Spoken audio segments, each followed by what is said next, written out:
ये देखिए सस्पेंशन है मेरे पास, और सस्पेंशन के पार्टिकल्स कैसे होते हैं, सस्पेंशन के पार्टिकल्स अनडिज़ोल्व होते हैं। इसका एक क्लू भी है, मैं आपको बताती हूँ। मुझे ना सब्लिमेशन और कंडेंसेशन में ना थोड़ा वो होता था कि मैं भूल जाती थी, तो मैंने कहा एक ट्रिक से याद कर सकती हूँ। ये मेरी खुद मैंने अपनी बनाई थी ट्रिक। तो मैंने ना SB और G से इस तरह C से कंपाउंड C और केमिकल। अस्सलाम वालेकुम बच्चों, आज हम स्टार्ट करेंगे chapter number 2 federal board chemistry का। तो चैप्टर नंबर 2 है मैटर क्या होता है। मैटर कोई भी चीज़ है ना, उसका वज़न है, उसका अपना मास है, वो वॉल्यूम घेरे हुई है, वो स्पेस घेरे हुई है, उस चीज़ को हम कहते हैं मैटर। फॉर एग्जांपल ये बोर्ड है, इसका अपना वज़न है, वॉल्यूम है, उसने ये स्पेस ऑक्यूपाई की हुई है स्पेस, तो इस चीज़ को हम कहते हैं मैटर। यहाँ पे डेफिनेशन है anything that has mass and volume occupy space, इसको हम कहेंगे मैटर। यहाँ पे मैं भी मैटर हूँ, यहाँ पे जो भी चीज़ आसपास पड़ी है, सारी हर चीज़ जो है दुनिया में, जो चीज़ें हैं वो मैटर है। बुक, वाटर, एयर, मैन, जितनी भी चीज़ें हैं ये सारी की सारी मैटर्स हैं। अब मैटर की स्टेट्स हैं। स्टेट्स कौन कौन सी स्टेट्स में मैटर एग्जिस्ट करता है, तो मैटर 4 स्टेट्स में एग्जिस्ट करता है। डिफरेंट फॉर्म्स ऑफ मैटर को हम कहते हैं स्टेट्स ऑफ मैटर। कितनी फॉर्म्स हैं, सॉलिड है, लिक्विड है, गैस है, प्लाज्मा है। सॉलिड क्या है, सॉलिड सख्त जो चीज़ होती है सॉलिड, ये लाइक ये सॉलिड जो है ये क्या है, सख्त है। फॉर एग्जांपल आइस, बर्फ़ सॉलिड है। ये बोर्ड है, ये सॉलिड है, ठीक है। तो इसके अंदर हमें कैसे पता चलेगा ये सॉलिड है, इसके पार्टिकल फिक्स्ड होते हैं, इसकी फोर्सेस स्ट्रॉन्ग होती हैं, इसकी एटॉमिक फोर्सेस भी स्ट्रॉन्ग होती हैं। अब फॉर एग्जांपल सॉलिड में ना मालिक्यूल्स इस तरह अरेंज होते हैं। अब ये बोर्ड है ना, बोर्ड ये सख्त है क्योंकि इसके अंदर मालिक्यूल्स की जो अरेंजमेंट है ये बिल्कुल इसी तरह है। एक दीवार है ना, दीवार वो भी इस तरह सख्त होती है, तो उसके अंदर भी मालिक्यूल्स इस तरह अरेंज होते हैं, बिल्कुल करीब करीब होते हैं, ठीक है। स्ट्रॉन्ग फोर्सेज ऑफ अट्रैक्शन होते हैं क्योंकि पार्टिकल्स टाइटली पैक्ड होते हैं, स्ट्रॉन्ग फोर्सेज ऑफ अट्रैक्शन है। अगर हम इसको हीट भी करें तो ये अपनी जगह पे ऐसे फिक्स पड़े रहते हैं, वाइब्रेट करते हैं। लिक्विड की बात करें तो लिक्विड के मालिक्यूल्स की फोर्सेस होती हैं स्ट्रॉन्ग, बट इतनी भी नहीं होती जितनी सॉलिड की होती है। इस तरह कुछ इसकी अरेंजमेंट होती है, लाइक इस तरह ये थोड़ा थोड़ा सा फासला होता है, ठीक है। इस तरह लिक्विड के मालिक्यूल्स होते हैं, मूव करते हैं, थोड़ा सा फासला होता है, फोर्स स्ट्रॉन्ग हैं बट इतनी भी नहीं है जितनी सॉलिड की स्ट्रॉन्ग होती है। और इनकी जो फोर्स ऑफ अट्रैक्शन एटम्स के मालिक्यूल्स के दरमियान है, इनके एटम्स के वाले वो भी हैं, सही है। अच्छा, गैस में जो है इसकी जो फोर्सेस हैं ये बहुत वीक होती हैं। क्यों वीक होती हैं, क्योंकि इसके अंदर पार्टिकल्स के अरेंजमेंट देखो बहुत ही दूर पड़े हैं, ठीक है, बहुत ही वीक है। अगर हम हीट भी करें तो मालिक्यूल्स की फिर एनर्जी ना इंक्रीज़ हो जाएगी। अब ये दूर दूर हैं तो इसका मतलब है फोर्सेस भी बहुत वीक है। जितने पार्टिकल्स दूर दूर होंगे उनकी फोर्सेस बहुत वीक होंगी, बट एटॉमिक फोर्सेस इनकी स्ट्रॉन्ग होती हैं। अच्छा, प्लाज्मा की बात करें तो प्लाज्मा एक आयनाइज्ड गैस है, एक फ्री इलेक्ट्रॉन्स हैं, आइंस हैं, ठीक है। अब इनको भी हीट करें तो इनकी एनर्जी जो होती है वो ज़्यादा होती है, क्योंकि ये स्ट्रॉन्ग इसके, क्योंकि ये इलेक्ट्रॉन्स है ना, तो इसके एटम की तो हम बात ही नहीं करते। तो that determine states of matter किस चीज़ पे डिपेंड करते हैं, यहाँ पे अरेंजमेंट ऑफ पार्टिकल्स पे स्टेट्स ऑफ मैटर के डिपेंड करते हैं। Factors that determine states of matter या factors that depend upon states of matter, कौन कौन से स्टेट्स ऑफ मैटर किन फैक्टर पर डिपेंड करती है, तो अरेंजमेंट ऑफ पार्टिकल्स बता दिए मैंने आपको। मूवमेंट ऑफ पार्टिकल्स के, इसको जब हीट करेंगे तो मालिक्यूल्स जो है वो अपनी जगह फिक्स पोजीशन पे ये वाइब्रेट करेंगे, ये मूव करेंगे अगर हम इसको हीट करेंगे, और ये तो बहुत ही जल्दी तेज़ी से मूव करेंगे। अच्छा, स्ट्रेंथ ऑफ इंटरमॉलिक्यूलर फोर्सेस की बात कर ली है, किस कहाँ स्ट्रॉन्ग फोर्सेस है, कहाँ लेस स्ट्रॉन्ग फोर्सेस है और कहाँ वीक फोर्सेस है वो बता दिया है। एटॉमिक फोर्सेस के बारे में भी यहाँ पे बता दिया है। हमारे पास inter conversion of state. Inter conversion का मतलब क्या है कि ये जो आपस में एक चेंज हो रहा होता है, लिक्विड जा रही है गैस में या सॉलिड जा रही है लिक्विड में, इसकी बात होगी। या इफेक्ट ऑफ एनर्जी के, एनर्जी का इसके इफेक्ट क्या होगा, हीट का इसके ऊपर इफेक्ट क्या होगा स्टेट्स ऑफ मैटर पे। तो सबसे पहला प्रोसेस है मेल्टिंग का, ठीक है। ये जो टॉपिक कंप्लीट हो ना तो फिर ये इसके मैं एमसीक्यूज बताती हूँ। मेल्टिंग क्या होता है, जब सॉलिड चेंज होती है लिक्विड में तो इस चीज़ को हम कहते हैं मेल्टिंग। जब आइस को, बर्फ़ को हम हीट करें तो वो आहिस्ता आहिस्ता लिक्विड में चेंज होना शुरू हो जाएगी, यानी मेल्ट होना शुरू हो जाएगी, इसके पार्टिकल्स मूव करना शुरू हो जाएंगे जैसे जैसे टेम्परेचर इंक्रीज़ होगा, ठीक है। हाँ, अगर अपनी जगह पे ये फिक्स रहते हैं, लेकिन हम बहुत ज़्यादा टेम्परेचर इंक्रीज़ करें ना, तो फिर ये मूवमेंट स्टार्ट होगी, ये एक दूसरे के ऊपर स्लाइड करना शुरू हो जाएंगे और फिर चेंज हो जाएंगे लिक्विड में। ठीक है, तो सॉलिड जब हम हीट करेंगे तो चेंज हो जाएगा लिक्विड में। प्रोसेस इज कॉल्ड मेल्टिंग या फ्यूजन भी बोल सकते हैं। सब्लिमेशन क्या चीज़ है? सब्लिमेशन, इसका एक क्लू भी है, मैं आपको बताती हूँ। मुझे ना सब्लिमेशन और कंडेंसेशन में ना थोड़ा वो होता था कि मैं भूल जाती थी, तो मैंने कहा एक ट्रिक से याद कर सकती हूँ। ये मेरी खुद मैंने अपनी बनाई थी ट्रिक। तो मैंने ना एस बी और जी से इस तरह याद रखा था। अच्छा, एस बी जी क्या है? ये एस बी देखो, ये एस और बी आते हैं सब्लिमेशन में, एस फॉर सॉलिड, और सब्लिमेशन में बी आता है ना, इस वजह से एस बी जी से याद किया था। तो आप एस जी से कर लो, एस फॉर सॉलिड और बी फॉर ये सब्लिमेशन वाला बी। आप बी भी कर सकते हो, एस बी जी से भी कर सकते हो, या एस एस जी से भी कर सकते हो। तो S for solid, S for sublimation वाला, और जी फॉर गैस। आप एस एस जी से कर लो, एस जी से कर लो, आपकी मर्ज़ी है, या एस बी जी से कर लो। मैंने तो एस बी जी से किया था। तो ये 3 ट्रिक्स हैं आपके पास, कोई भी एक सब्लिमेशन पे लगाओ और याद रह जाएगी। S S G, S for solid, S for sublimation, S for solid, और ये गैस, सॉलिड चेंज होगी गैस में, सॉलिड चेंज होगी गैस में। या सब्लिमेशन में बी भी आता है, एस भी आता है, तो सॉलिड चेंज होगी गैस में। तो सॉलिड जब हीट करेंगे तो चेंज हो जाएगी गैस में। इस प्रोसेस को हम कहेंगे सब्लिमेशन। लाइक ड्राई आइस है, carbon dioxide gas dry ice है, इसको जब हीट करेंगे ये गैस में कन्वर्ट हो जाएगी। तो ये क्या है? ये सब्लिमेशन वाला प्रोसेस है। नेक्स्ट है एवोपरेशन वाला। जब हम लिक्विड को हीट करेंगे तो ये गैस में कन्वर्ट हो जाएगी, वेपोराइज हो जाएगी। ठीक है, स्टीम में चेंज हो जाएगी। तो लिक्विड को जब हम हीट करेंगे, ये डेल साइन है हीट का, तो ये गैस में चेंज हो जाएगी। इसको हम बॉइलिंग भी कहते हैं, इसको हम एवोपरेशन भी बोलते हैं। Liquid on heating change into gas, तो इसको हम कहेंगे एवोपरेशन।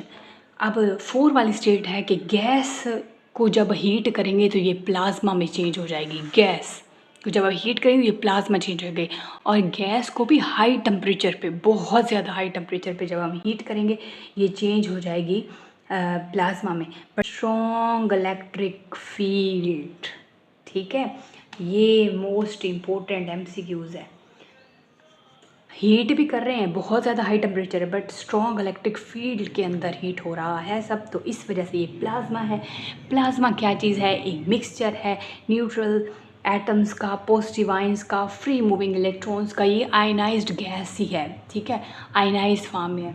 इसकी एग्जांपल देखें तो नियॉन साइंस आपको नज़र आते हैं, फ्लोरेसेंट ट्यूब्स नज़र आती हैं, कहीं कहीं पे लाइटनिंग हमें फील होती है। तो यहाँ से जो इम्पोर्टेंट MCQs है, आपके फेडरल की बुक बहुत आसान है। हमारी जो पंजाब की पहले बुक्स थी ना वो बहुत मुश्किल थी। हाँ, अब जो आई हैं वो आप जैसे आपकी तरह मिलती जुलती हैं, वो आसान है। अच्छा, मैटर क्या है? मैटर एक ऑक्यूपाई कर रहा है मास और वॉल्यूम, ये इंपॉर्टेंट MCQs है। मैटर क्या है? MCQs है ये मैन, एयर, वाटर, ये आ सकता है, ये पूछ सकते हैं। बोर्ड का पूछ, बुक का पूछ सकते हैं। अच्छा, सॉलिड के पार्टिकल का पूछ सकते हैं, फोर्सेस का पूछ सकते हैं, इंपॉर्टेंट MCQs है। और लिक्विड के पार्टिकल्स का पूछ सकते हैं, गैस के पार्टिकल्स का पूछ सकते हैं, इनकी स्पीड का, इनकी फोर्सेस का पूछ सकते हैं, इंपॉर्टेंट MCQs है। Plasma most important. प्लाज्मा के बारे में क्वेश्चन आता है, ये न्यू है, तो इसके ये क्या होता है ये पूछ सकते हैं। तो ये जो एक पूरा ब्लॉक है ना, ये इंपॉर्टेंट MCQs का है, ठीक है। अच्छा, मेल्टिंग वाला प्रोसेस इंपॉर्टेंट है, MCQs के तौर पे आ सकता है। सब्लिमेशन मोस्ट इंपॉर्टेंट है, ड्राई आइस का पूछ सकते हैं, एवोपरेशन पूछ सकते हैं, प्लाज्मा, सब्लिमेशन, मेल्टिंग, ये प्रोसेस इंपॉर्टेंट, ये पूछ सकते हैं। और यहाँ से टेबल से MCQs आते हैं। प्लाज्मा है एक मिक्सचर न्यूट्रल एटम्स का, पॉजिटिव आयंस का, फ्री मूविंग इलेक्ट्रॉन्स का, एक मिक्सचर है, उसको हम कहते हैं प्लाज्मा। जितने भी नियॉन साइंस हैं, नियॉन्स बोर्ड देख लो, लाइटनिंग क्या होती है, बिजली की चमक, इसके अंदर प्लाज्मा है। स्टार्स हैं, ये सन है, इसके अंदर प्लाज्मा है। Excited low pressure gas inside neon sign and fluorescent lights and auroras, ये जितना भी है मैं पीछे सारा बता चुकी हूँ कि सारा इसके अंदर आता है, प्लाज्मा के अंदर। वो जो आसमान से, ज़मीन से आसमान तक वो जो लाइटनिंग जा रही थी वो मैंने बताया था आपको, तो वो जो लाइट्स बन रही होती हैं वो भी सारी प्लाज्मा है। नेक्स्ट है कि प्रोडक्शन या जनरेशन ऑफ प्लाज्मा कैसे जनरेट होता है। आपको पता है, पहले भी पता है कि जब भी हीट करेंगे हम गैस को हाई टेम्परेचर पे, इलेक्ट्रिक फील्ड हम या स्ट्रॉन्ग इलेक्ट्रिक फील्ड में से हीट पास करेंगे, तो ये क्या चीज़ होगी, ये जनरेट होगा, गैस कन्वर्ट हो जाएगी प्लाज्मा में।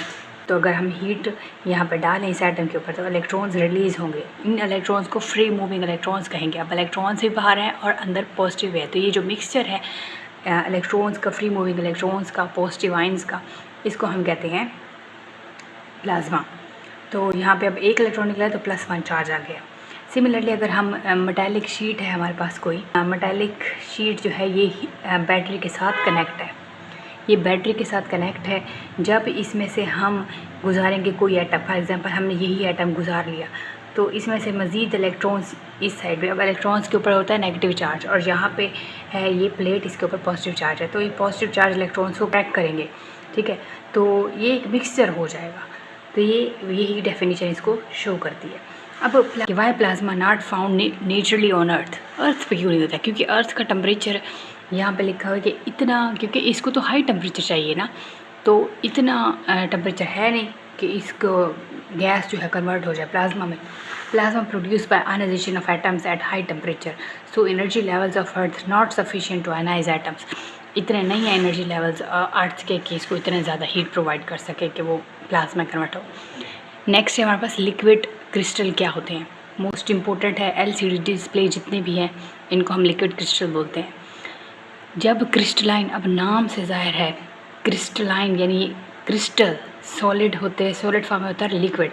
जब सॉलिड क्रिस्टल कन्वर्ट होगी लिक्विड में, जब हम हीट करेंगे तो कुछ प्रॉपर्टीज़, कुछ कैरेक्टरिस्टिक्स लिक्विड लाइक भी होंगी और कुछ सॉलिड लाइक भी होंगी। तो some crystalline solids on heating are converted into cloudy liquid.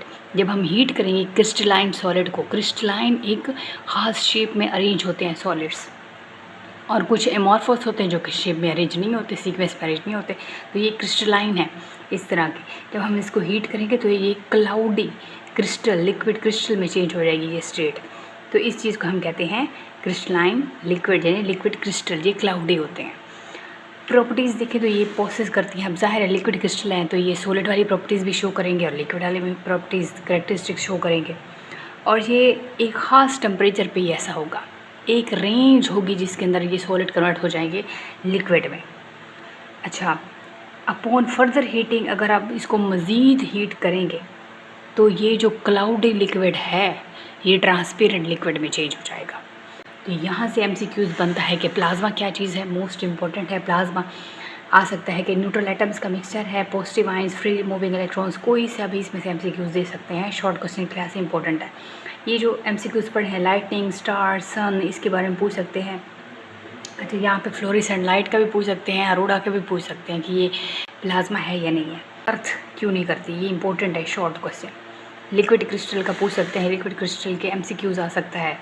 LCD display, ये एमसीक्यूज़ है। लिक्विड क्रिस्टल क्या होते हैं इसमें पूछ सकते हैं। क्रिस्टल को अभी देखें ना, लिक्विड है तो जब ये सॉलिड है, एक अरेंज ख़ास अरेंजमेंट है, जब हम हीट करेंगे तो इस तरह अरेंजमेंट हो जाएगी लिक्विड क्रिस्टल वाली, ट्रांसपेरेंट लिक्विड में हो जाएंगे। ये इंपॉर्टेंट है, ये एमसीक्यूज़ है। और ये डेल साइन हीट के लिए मैंने यहाँ पे यूज़ किया है, तो ये इंपॉर्टेंट है, इसको आप एक बार देख लें। ये है बहुत आसान। मैटर को बहुत ज़्यादा ठंडक प्रोवाइड करें, एक्सट्रीम लेवल तक कोल्ड टेम्परेचर हो, तो जो एक स्टेट एग्जिस्ट करेगी, फिफ्थ वाली स्टेट मैटर की, वो होगी बोस्ट-आइंस्टाइन कंडेंसेट, BEC।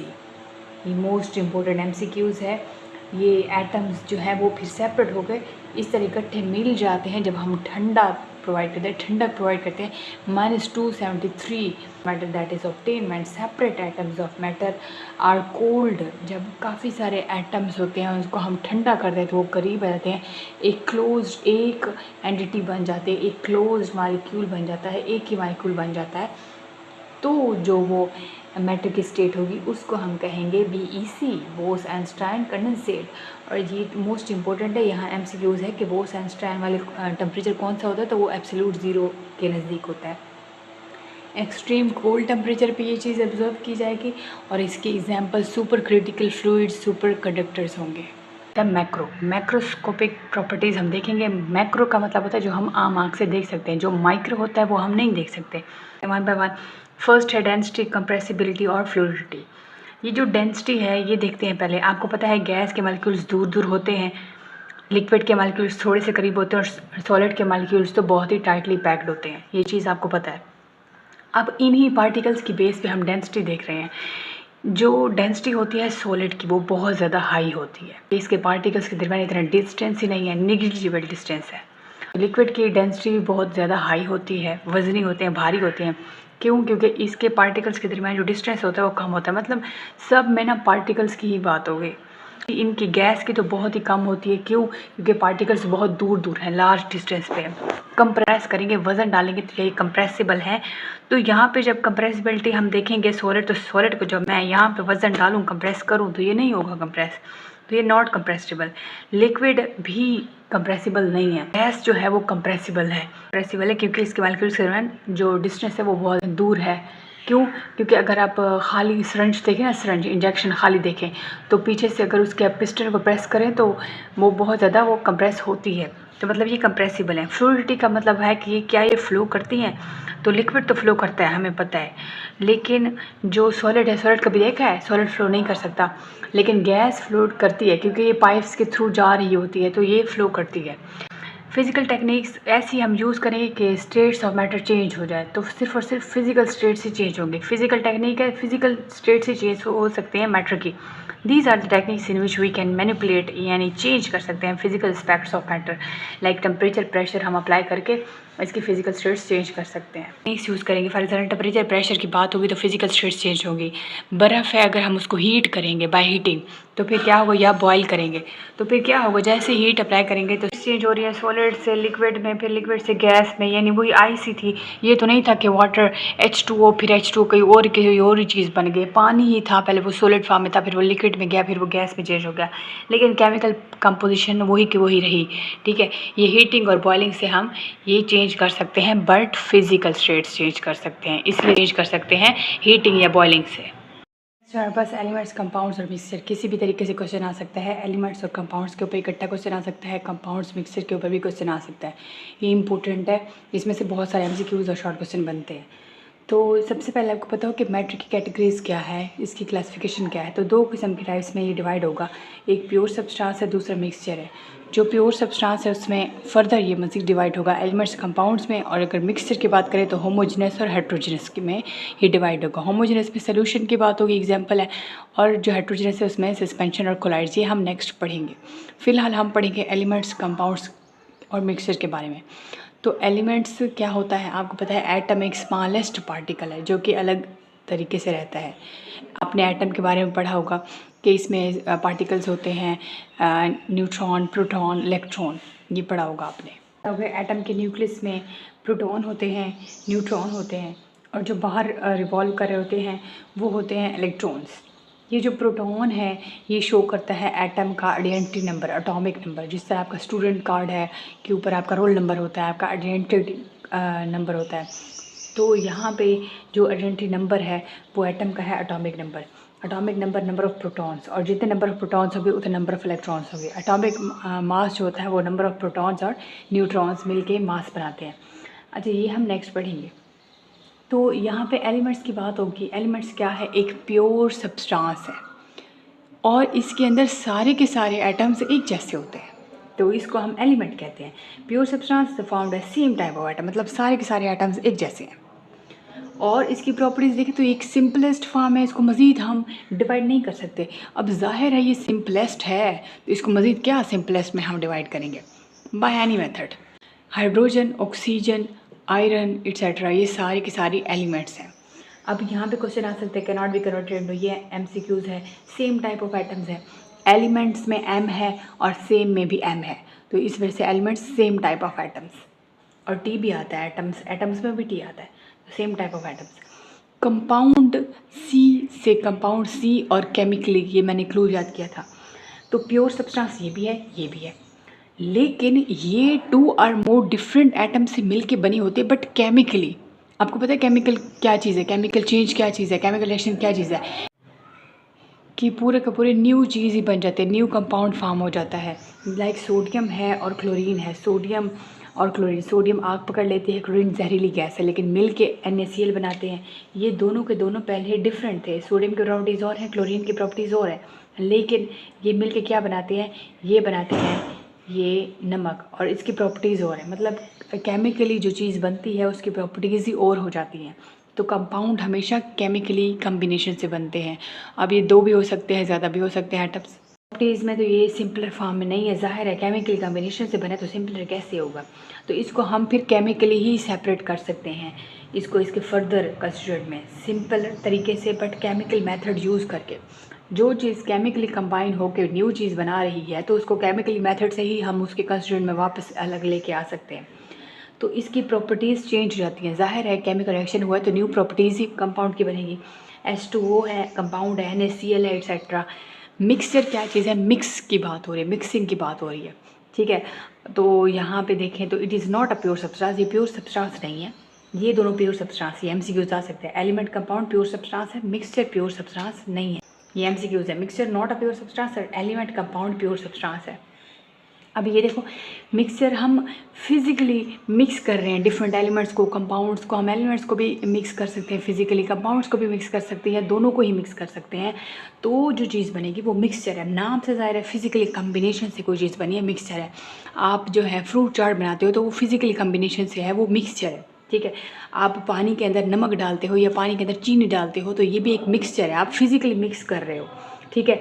तो इसकी प्रॉपर्टीज़ चेंज ही नहीं हो रही। अब फिजिकली कोई चीज़ आप बना रहे हो तो इसकी प्रॉपर्टीज़ कहाँ चेंज होगी।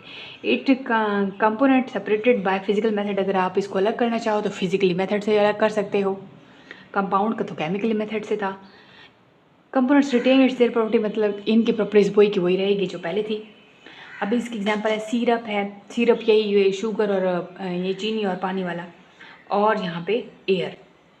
इसकी कंपाउंड की एक और एग्जांपल भी है, C6H12O6 और C12H22O11, ग्लूकोज और सुक्रोज।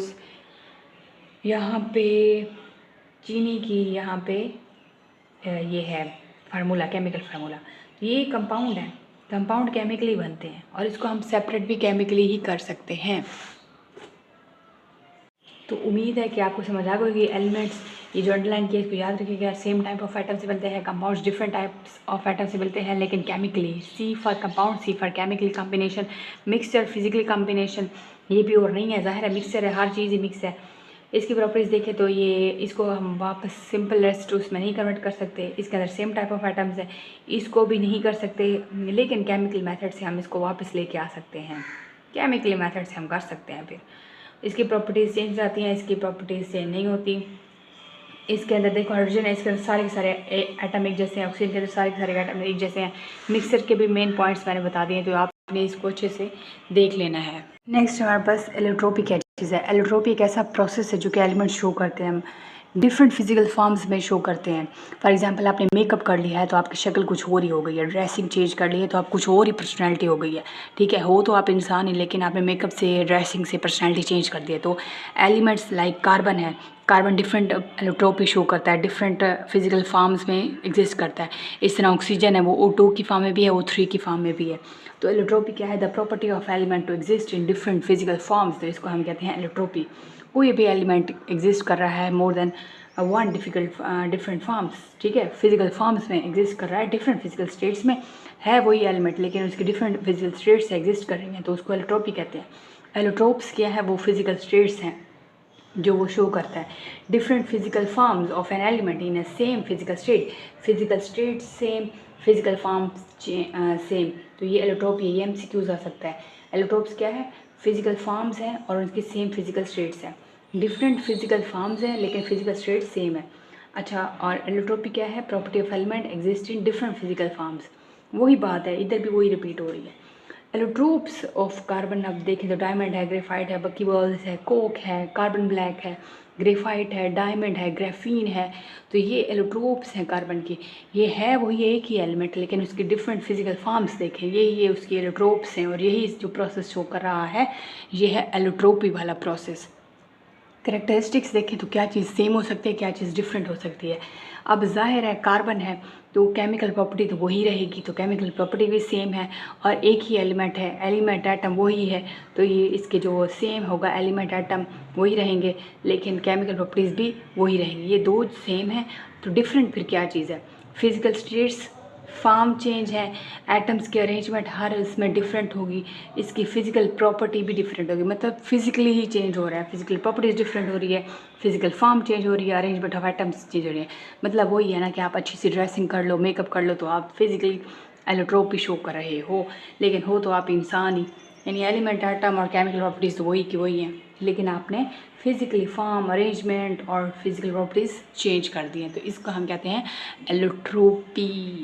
नेक्स्ट है हमारे पास ग्रेफाइट। एलोट्रोप्स ऑफ कार्बन में पहले हम पढ़ेंगे ग्रेफाइट। ग्रेफाइट क्या है, इसकी अरेंजमेंट देखेंगे।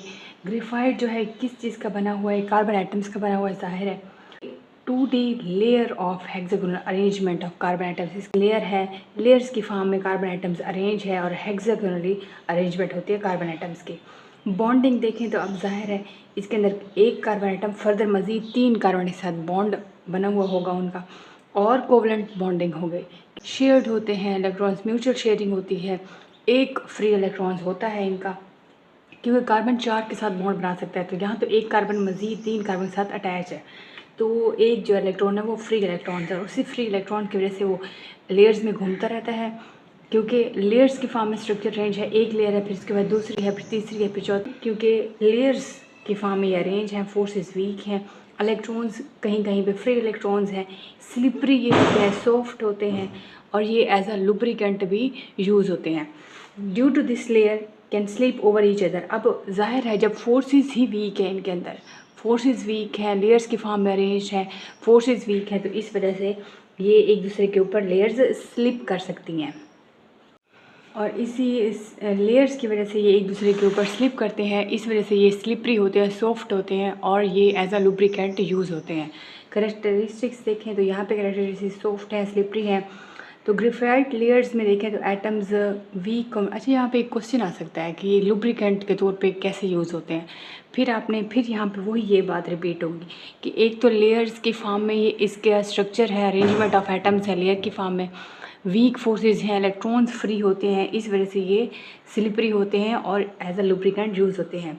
अब फ्री इलेक्ट्रॉन्स भी मूव कर रहे हैं, एक एक फ्री इलेक्ट्रॉन्स भी है, इसकी वजह से ये कंडक्टर हैं, गुड कंडक्टर हैं इलेक्ट्रिसिटी के। तो in graphite each carbon atoms possess one free electrons. अब जाहिर है 3 तो ऑलरेडी बॉन्डेड में है और एक तो फ्री इलेक्ट्रॉन्स है, तो उस फ्री इलेक्ट्रॉन्स की वजह से, और काफ़ी सारे होंगे, एक तो नहीं होगा, तो एक एक हर उसका जो निकला हुआ होता है इलेक्ट्रॉन्स, फ्री इलेक्ट्रॉन्स होता है, इस वजह से ये यहाँ पे गुड कंडक्टर हैं इलेक्ट्रिसिटी के। यहाँ पे हेक्सागोनल अरेंजमेंट वाला एमसीक्यूज़ है, 2D लेयर्स वाला है, और यहाँ पे वीक फोर्सेस की बात होगी, लुब्रिकेंट के तौर पे स्लिपरी, ये 2-3 जो बातें हैं ये एमसीक्यूज़ के तौर पे आ सकती हैं। नेक्स्ट है हमारे पास एलोट्रोप ऑफ कार्बन डायमंड और बकीबल्स, जिसको हम फ्लोरीन भी बोलते हैं। डायमंड क्या है, एक क्रिस्टलाइन एलोट्रोप है कार्बन के, ये इसमें टेट्राहेड्रली अरेंज होते हैं, एक कार्बन 4 फर्दर कार्बन के साथ अरेंज होती है, ईच कार्बन कोवलेंटली, और बॉन्ड जो होता है वो कोवलेंटली बॉन्डेड होता है 4 कार्बन एटम्स के साथ, और ये कुछ टेट्राहेड्रली इस तरह अरेंज होते हैं, और इस टेट्राहेड्रली 3 डायमेंशनल कम्पैक्ट अरेंजमेंट होती है कार्बन एटम्स की। इस वजह से डायमंड जो होता है वो सख्त होता है, हार्डेस्ट होता है, क्योंकि इसको हर साइड से कार्बन एटम इसके साथ जुड़े हुए होते हैं, तो इस वजह से इसके मेल्टिंग पॉइंट भी बहुत ज़्यादा हाई होते हैं। तो ये नॉन कंडक्टर ऑफ इलेक्ट्रिसिटी है, क्यों? क्योंकि कोई फ्री इलेक्ट्रॉन्स ही नहीं है, सारे के सारे फ्री इलेक्ट्रॉन्स यहाँ पे बॉन्डिंग में हिस्सा ले रहे हैं। तो all 4 valence electrons of each carbon used in bond formation with other carbon, इसलिए no free electrons available. Question आ सकता है कि वाई डायमंड इज़ रिजिड और हार्ड या नॉन कंडक्टर, तो ये इसका आंसर है कि सारे के सारे 4 फ्री इलेक्ट्रॉन्स जो होते हैं वैलेंट, यहाँ पे 4 वैलेंस इलेक्ट्रॉन्स जो होते हैं, क्योंकि वैलेंस इलेक्ट्रॉन हमेशा बॉन्डिंग में हिस्सा लेते हैं ना, तो इसलिए वो सारे के सारे बॉन्डेड में हिस्सा ले लेते हैं बॉन्डिंग में, इस वजह से कोई फ्री इलेक्ट्रॉन अवेलेबल नहीं होता, तो यहाँ पे ये रिजिड होता है और इसके मेल्टिंग पॉइंट बहुत ज़्यादा हाई होते हैं, और ये टेट्राहेड्रली अरेंज होता है, 3 डायमेंशनल कम्पैक्ट स्ट्रक्चर है।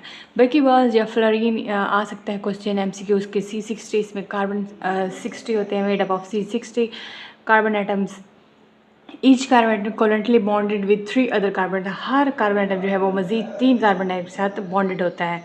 इसमें पेंटागोन और हेक्सागोन अरेंजमेंट भी होती है।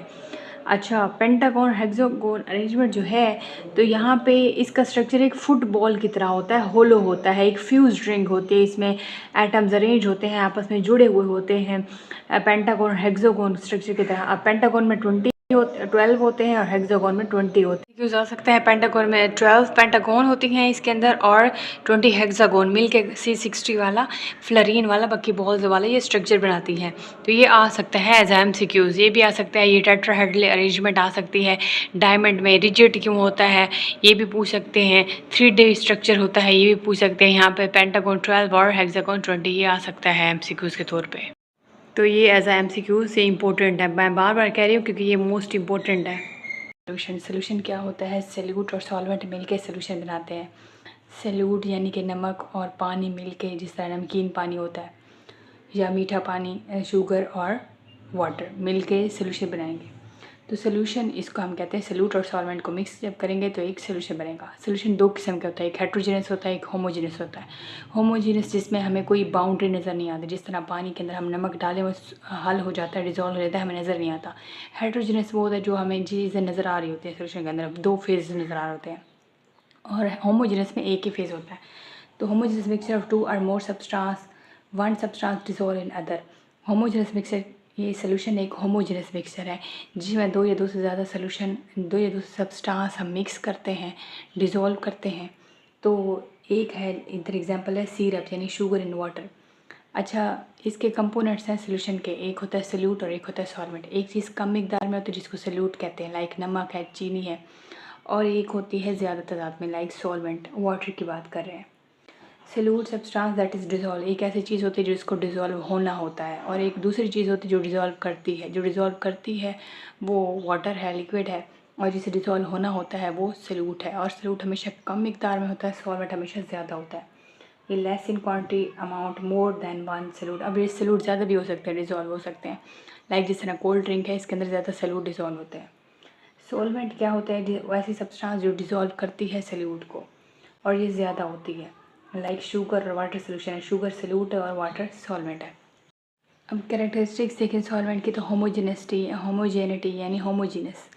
सोल्यूशन होमोजीनस है जिसमें कोई ना कोई पार्टिकल, हमें कोई भी पार्टिकल नज़र नहीं आ रहा होता, एक ही फेज़ में नज़र आ रहा होता है, सारा एक ही फेज़ होता है। इसका particle size less than 1 nanometer होता है, यानी माइक्रोस्कोपिक, यानी इतने छोटे पार्टिकल्स होते हैं, हमें नज़र तो नहीं आ रहे होते, यानी माइक्रोस्कोप से ही हम देख सकते हैं। स्टेबिलिटी, होमोजेनस मिक्सचर हमेशा स्टेबल होता है, ऐसा नहीं है कि नीचे ज़रात बैठ गए हैं, नीचे से रूट बैठ गए, ऐसा नहीं है। होमोजेनस होता है, डिज़ोल्व होता है। अब हम पढ़ते हैं एक्वस सोल्यूशन क्या होता है। एक्वस नाम से ज़ाहिर है, अब डिफ़ाइन कर दिया हमने कि एक्वस का मतलब ही वाटर होता है। तो एक्वस सोल्यूशन ऐसा सोल्यूशन जिसमें पानी मौजूद है। It is solution in which solvent is water. Solute में भी सॉलिड लिक्विड गैस, सल्यूट कोई भी चीज़ होती है लेकिन सॉल्वेंट जो है वो वाटर ही होगा। ये मोस्टली लैब में यूज़ होते हैं। शुगर, इस तरह एग्जांपल शुगर इन वाटर, या ब्राइन जिस तरह होता है, नमक पानी के अंदर डिज़ोल्व होते हैं, तो इस सोल्यूशन को हम ब्राइन कहते हैं। ये मोस्टली लैब्स में यूज़ होते हैं। तो water as a universal solvent है। क्यों यूनिवर्सल सॉल्वेंट है? वाटर का स्ट्रक्चर देखें, H2O, ये पार्शियल पॉजिटिव है दोनों पे, और इस पे पार्शियल नेगेटिव है। एक तो ये है कि ये पोलर है, आपने ये एग्जांपल नाम सुना होगा, लाइक डिसॉल्व, लाइक अपने जैसों को ही डिसॉल्व करते हैं। तो ये पोलर है, तो ये पोलर चीज़ों को, पोलर सब्सटेंस को ही डिसॉल्व करेगा, आयनिक सब्सटेंस को डिसॉल्व करेगा, और मोस्टली ये चीज़ों को डिसॉल्व करता है। Dissolve majority of compounds, ionic compounds like NaCl है, ये इसको मज़ीद इसको डिसॉल्व करेगा। ये लाइक NaCl है तो ये उसको डिसॉल्व करेगा। तो ये पोलर सब्सटेंसेस को ये डिसॉल्व करते हैं क्योंकि ये पोलर है। Types of solution on the basis of state of solvent. अब हमने सॉल्वेंट की स्टेट एक होगी, उसमें सल्यूट अब चेंज होगा, तो इस बेस पे हम देखना है। फर्स्ट है गैस सोल्यूशन, फिर लिक्विड सोल्यूशन और सॉलिड सोल्यूशन। इन सब में, इसमें गैस सोल्यूशन में सॉल्वेंट हमारा गैस होगा, लिक्विड सोल्यूशन में सॉल्वेंट हमारा लिक्विड होगा, सॉलिड सोल्यूशन में सॉल्वेंट हमारा सल्यूट कोई भी हो सकता है फिर सॉलिड लिक्विड गैस में से। तो गैस सोल्यूशन में देखें तो इसमें it is a solution in which solvent is gas. Gas solution में सॉल्वेंट जो है वो हमारा सॉल्वेंट जो है वो गैस है। फॉर एग्जांपल एयर है, इसमें नाइट्रोजन होती है 78% और बाकी जितनी भी चीज़ें होंगी वो सल्यूट होगा। इसी की ही टाइप है फर्दर गैस सोल्यूशन, मतलब सल्यूट और सॉल्वेंट दोनों गैस है। It is a solution in which both solute and solvent are gas form में। फॉर एग्जांपल हाबर प्रोसेस है, हम अमोनिया की प्रिपरेशन करते हैं, हम हाइड्रोजन और नाइट्रोजन लेते हैं, दोनों ही सोल्यूट और सॉल्वेंट गैस फॉर्म में होते हैं। एक और सेकंड इसकी टाइप है लिक्विड गैस सोल्यूशन, मतलब गैस हमारी सॉल्वेंट है और लिक्विड हमारा सोल्यूट है। तो इसमें क्या होगा, सोल्यूट हमारा लिक्विड होगा और गैस सॉल्वेंट होगा। एग्जांपल है क्लाउड, मिस्ट, वाटर, यानी इसके अंदर वाटर होता है एयर के अंदर डिजॉल्व, ये जितने भी मिस्ट हैं, ठीक है, या क्लाउड है, ये वाटर और एयर का मिक्सचर है। अब इसमें लिक्विड जो है वो हमारा कोई भी हो सकता है, वाटर हो सकता है, और गैस जो है वो हमारा सॉल्वेंट है। इस तरह एक और एग्जांपल है सॉलिड और गैस सोल्यूशन की। सॉलिड सोल्यूट है, गैस सॉल्वेंट है। स्मोक है, स्मोक में it is a solution in which, इसकी डेफिनेशन भी लिख लें, it is a solution in which solid is a solute form and gas is a solvent form. तो स्मोक जो है ये सॉलिड गैस की एग्जांपल है, क्योंकि इसमें carbon particles, solid particles dissolve होते हैं एयर के अंदर। लिक्विड सोल्यूशन की टाइप देखें तो ऐसी टाइप है, it is a solution in which solvent is liquid. For example नमक के अंदर पानी है, तो इस चीज़ को हम कहते हैं कि ये पानी वाला नमक जो है ये क्या है, लिक्विड सोल्यूशन की टाइप है। ये टाइप देखो तो ये है गैस लिक्विड, इसमें लिक्विड जो है सॉल्वेंट होगा और गैस सोल्यूट होगी। एग्जाम्पल है कार्बोनेटेड ड्रिंक्स, यानी कार्बन डाइऑक्साइड गैस वाटर के अंदर डिजॉल्व होती है। लिक्विड का सोल्यूशन देखें तो दोनों सॉल्वेंट और सोल्यूट लिक्विड फॉर्म में एग्जिस्ट करते हैं। It is a solution in which both solvent and solute exist in liquid form. Example है विनीगर, सिरका जिसको बोलते हैं, इसको एसिटिक एसिड लिक्विड फॉर्म में होता है और वो वाटर के अंदर ही डिजॉल्व होता है। इसकी थर्ड टाइप है सॉलिड लिक्विड सोल्यूशन, इसमें लिक्विड सॉल्वेंट है और सॉलिड जो है वो सोल्यूट फॉर्म में एग्जिस्ट कर रहा है। It is a solution in which solute is a solid form and जो लिक्विड है वाटर है वो लिक्विड फॉर्म में एग्जिस्ट कर रहा है, सॉलिड फॉर्म में। यहाँ पे ब्राइन है, ब्राइन नमक को कहते हैं NaCl इन वाटर। नेक्स्ट है हमारे पास सॉलिड सोल्यूशन, जिसमें दोनों ही सॉलिड फॉर्म, हमारा सॉल्वेंट जो है वो सॉलिड फॉर्म है। It is a solution in which solvent is exist in solid form, like brass है, पीतल जिसको बोलते हैं, इसके अंदर जिंक डिजोल्व होती है कॉपर के अंदर, तो ये सॉलिड है सोल्यूशन, जो सॉल्वेंट है वो सॉलिड फॉर्म में होता है।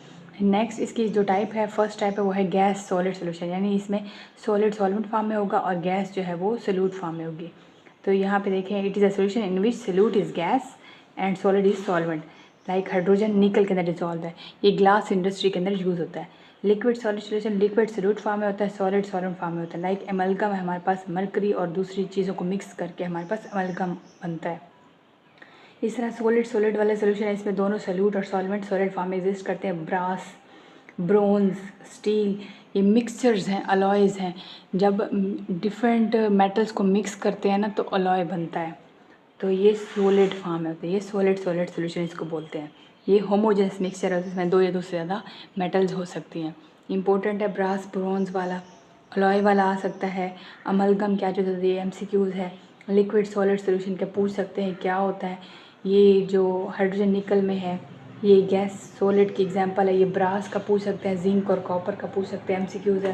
कार्बोनेटेड ड्रिंक्स के अंदर कौन सा सॉल्वेंट है, कौन सा जो लिक्विड गैस कौन सा फेज़ है।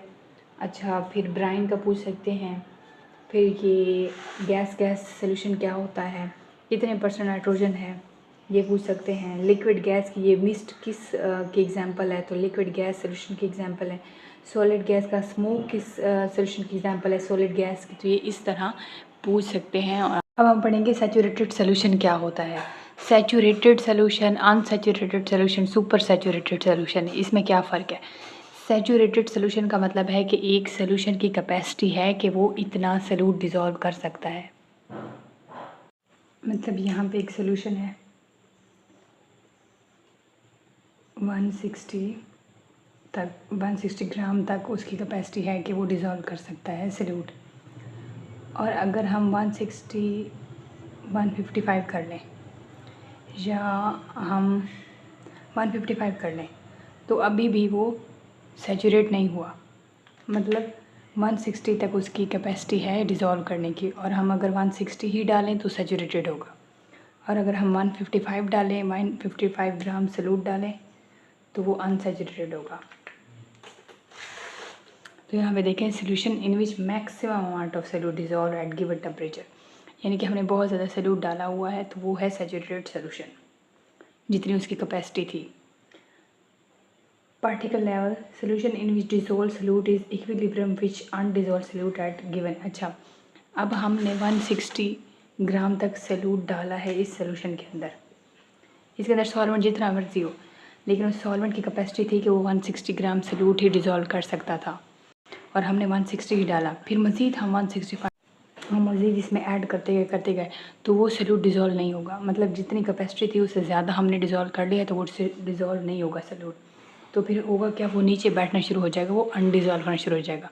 मतलब डिज़ोल्व एक हो चुका और एक अनडिज़ोल्व जो नहीं हुआ, उसके दरमियान एक पार्टिकल लेवल पे एक इक्विलिब्रियम स्टैब्लिश हो जाएगा। नेक्स्ट है कि हम इसको प्रिपेयर कैसे कर सकते हैं।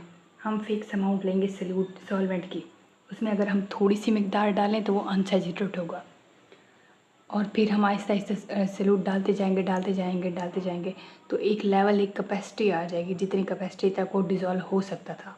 तो वो जो कैपेसिटी है जहाँ तक उसे डिज़ोल्व करना था, तब हम कहेंगे कि सोल्यूशन जो है सैचुरेटेड है। मतलब सॉल्वेंट की कैपेबिलिटी थी, कैपेसिटी थी 160 ग्राम तक डिज़ोल्व करने की, और हमने 160 ग्राम ही किया तो वो सोल्यूशन था सैचुरेटेड। लेकिन अगर उसकी कैपेसिटी 160 ग्राम की थी और हमने डाला 155 तो वो अनसैचुरेटेड है।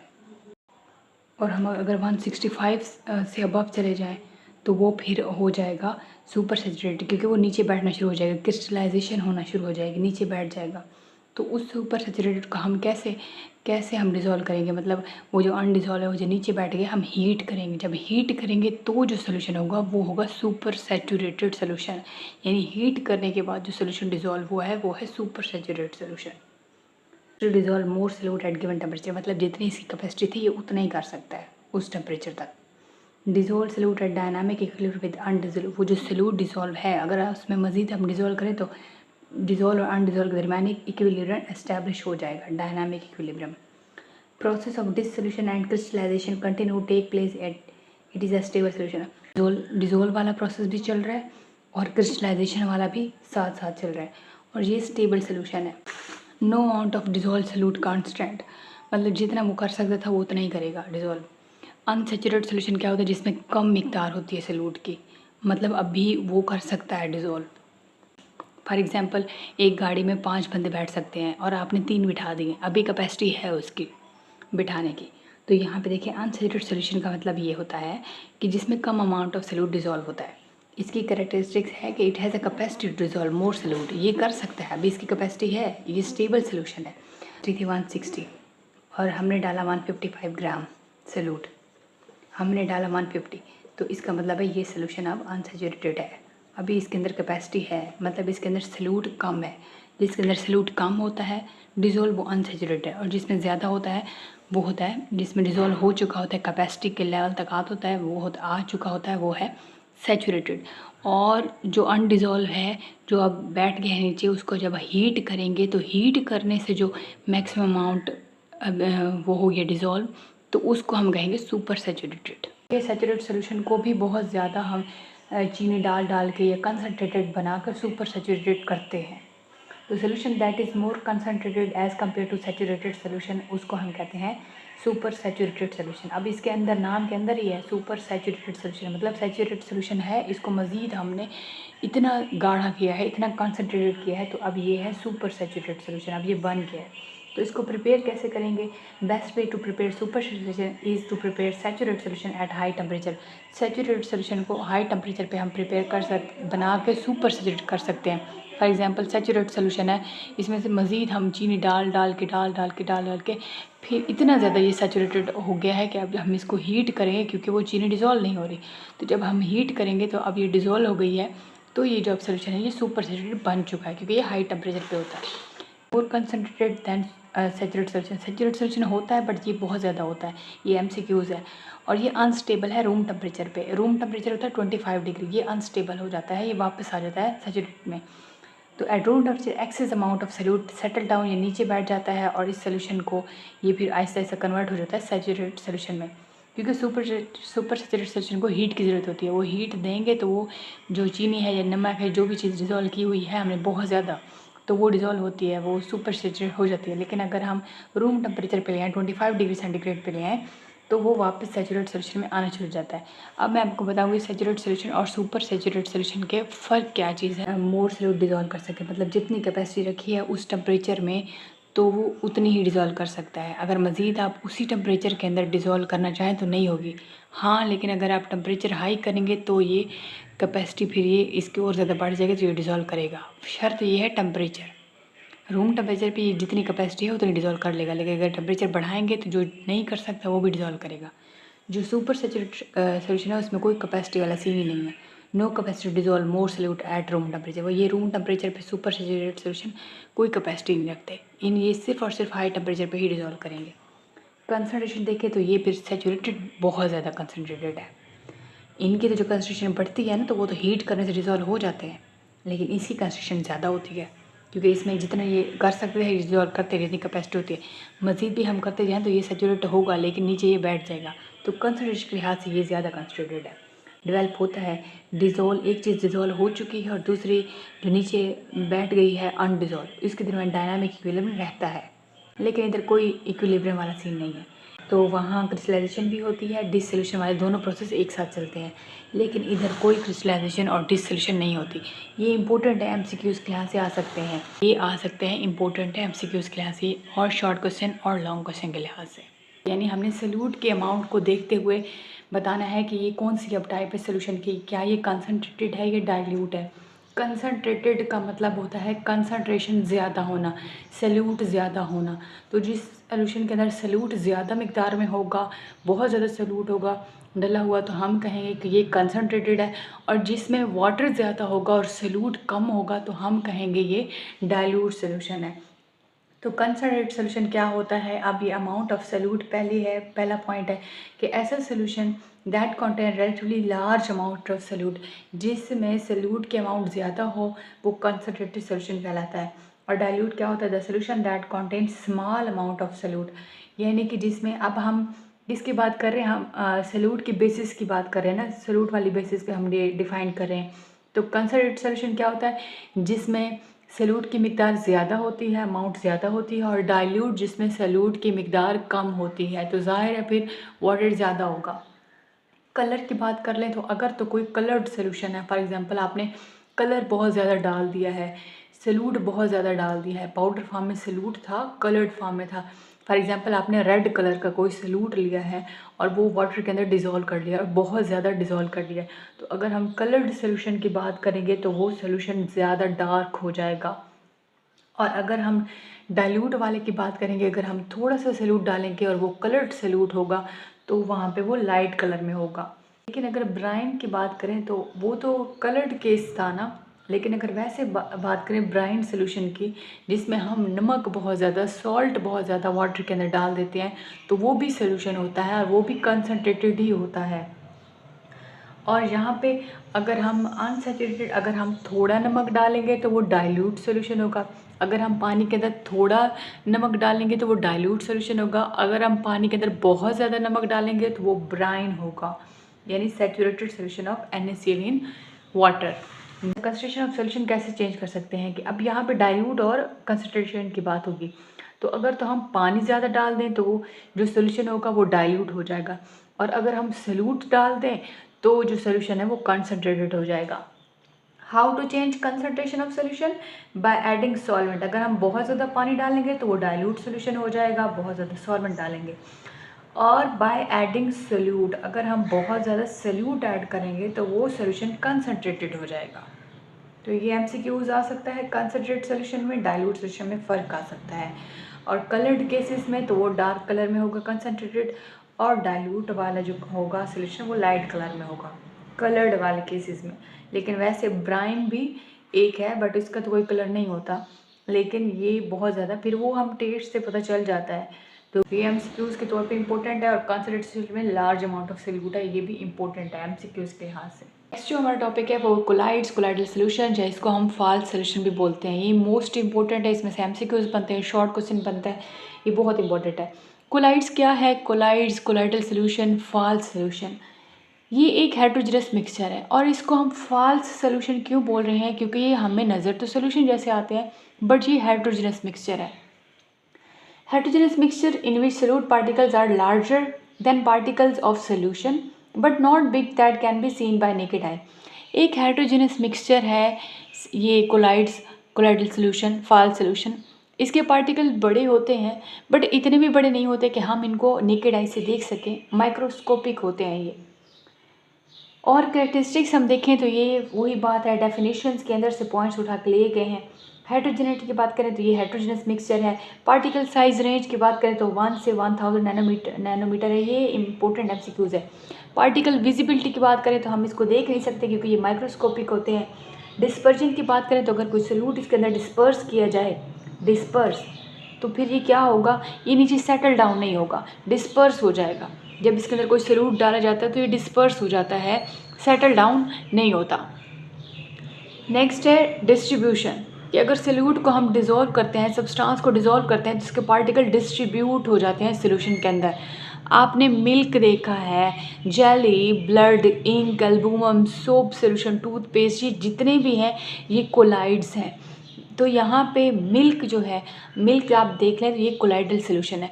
इसके पार्टिकल हमें नज़र नहीं आ रहे थे लेकिन ये माइक्रोस्कोपिक होते हैं। हेट्रोजेनस मिक्सचर, इसमें फैट के ड्रॉपलेट्स होते हैं, ठीक है। तो यहाँ पे देखें, एक बात है टेंडल इफेक्ट, ये मोस्ट इम्पोर्टेंट है, most important topic, Tyndall effect. Tyndall effect क्या है कि एक सोल्यूशन है हमारे पास सॉल्ट इन वाटर वाला और एक है कोलाइडल सोल्यूशन। फॉर एग्जांपल हमने मिल्क ले लिया, उसमें से हमने बीम ऑफ लाइट पास करवाई है। तो जो बीम ऑफ लाइट हमने सॉल्ट इन वाटर वाले सोल्यूशन से पास करवाई है तो वो इस तरह गई है, बट जो हम कोलाइडल सोल्यूशन यानी मिल्क से पास करवाई है तो वो कुछ इस तरह स्कैटर्ड हो गई है। ये जो स्कैटरिंग प्रोसेस है, scattering of beam of light है जो कोलाइड्स करते हैं, असल में यही डिस्टिंग्विश करता है हमें कोलाइडल और सोल्यूशन के दौरान फ़र्क जानने के लिए। यही अफेक्ट है जो हमें बताता है कि ये कोलाइड्स हैं और ये सोल्यूशन है।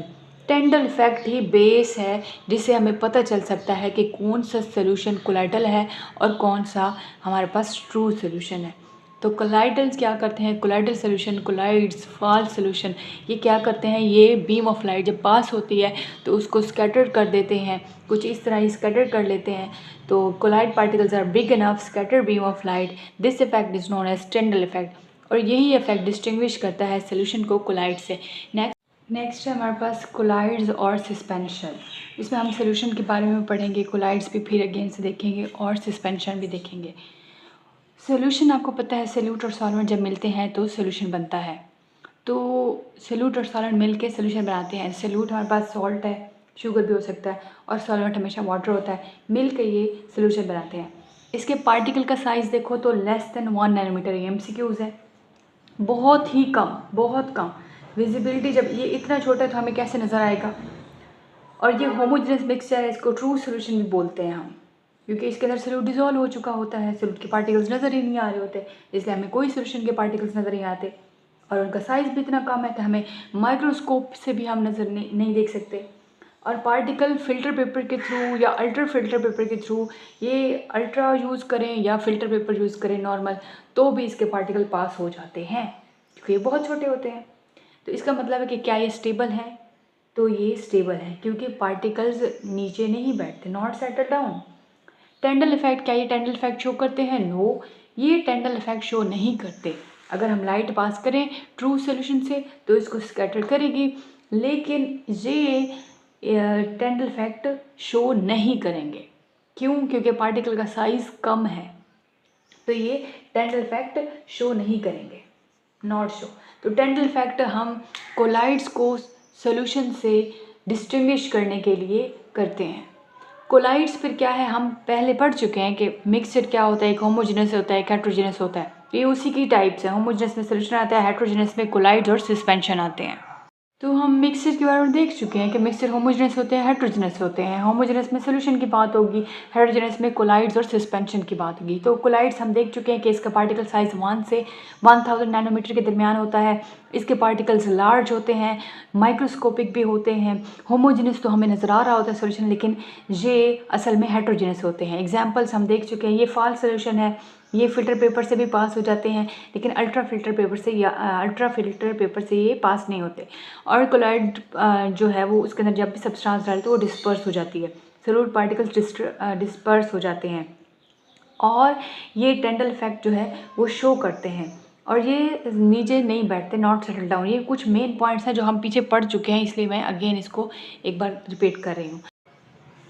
ये देखिए सस्पेंशन है मेरे पास, और सस्पेंशन के पार्टिकल्स कैसे होते हैं, सस्पेंशन के पार्टिकल्स अनडिज़ोल्व होते हैं क्योंकि ये ऐसा सोल्यूशन है जी। ये देखिए मिल्की मिल्की सा है, ये सस्पेंशन है, इसके पार्टिकल मुझे वाज़े क्लियर नज़र आ रहे हैं। तो इसके पार्टिकल्स हमें नज़र आते हैं, सस्पेंड होते हैं, डिस्पर्स होते हैं, और इनका साइज़ मोर देन 1000 नैनोमीटर होता है। इसको हम देख सकते हैं विजिबल बाय नेकेड आई। अगर हम इसको फ़िल्टर पेपर से पास करेंगे तो ये पास नहीं होंगे, और ना ही ये अल्ट्रा फ़िल्टर पेपर से पास होंगे, और इसके पार्टिकल सेटल डाउन भी हो जाते हैं। इसलिए ना मेडिसिन के ऊपर लिखा होता है कि shake before use, shake well before use. तो इस वजह से हम इसको शेक करते हैं। तो इसके एग्जांपल्स में सैंड वाटर आता है, मिल्क ऑफ मैग्नीशिया आता है। और यहाँ पे क्वेश्चन बनता है कि क्या ये टेंडल इफेक्ट शो करते हैं? तो ये टेंडल इफेक्ट शो करते हैं। क्यों टेंडल इफेक्ट शो करते हैं? क्योंकि ये पार्टिकल्स स्कैटर हो जाते हैं, इसके पार्टिकल्स बहुत बड़े होते हैं। आपको अच्छा, अब टेंडल इफेक्ट क्या हम सस्पेंशन और कोलाइड्स को डिफरेंस करने के लिए, डिस्टिंग्विश करने के लिए? तो नो, ऐसा नहीं है। ये सिर्फ़ और सिर्फ जो टेंडल इफेक्ट है वो कोलाइड्स और सोल्यूशन के दरमियान डिस्टिंग्विश करने के लिए यूज़ होता है। हमें फ़र्क पता चल सके सोल्यूशन कौन सा है और कोलाइड्स कौन सा है। सस्पेंशन के लिए तो इसके पार्टिकल्स वैसे ही बिग है तो ज़रूरत तो नहीं है, लेकिन टेंडल इफेक्ट ये भी शो करते हैं। लेकिन जस्ट जो MCQ आ सकता है, इंपॉर्टेंट जो पूछा जा सकता है कि टेंडल इफेक्ट किसके लिए शो होता है, किस लिए यूज़ होता है, तो वो डिस्टिंग्विश करने के लिए सोल्यूशन और कोलाइड्स के दरमियान वो हम देखते हैं। बाकी ये तो इसके पार्टिकल्स तो बिग होते हैं। तो ये मेन पॉइंट्स हैं, इसको आप देख लें। उम्मीद है आपको आज का लेक्चर वन शॉर्ट सीरीज़ में वन शॉर्ट चैप्टर नंबर 2 समझ आ गई होगी। नेक्स्ट कोई मसला हो पूछ सकते हैं। वीडियो अच्छी लगे तो लाइक कमेंट शेयर ज़रूर कर दें, चैनल को ज़रूर सब्सक्राइब कर दें। And thank you so much और सपोर्ट करने के लिए चैनल को। मिलते हैं नेक्स्ट लेक्चर में, अपना ख्याल रखिएगा। अल्लाह हाफ़िज़।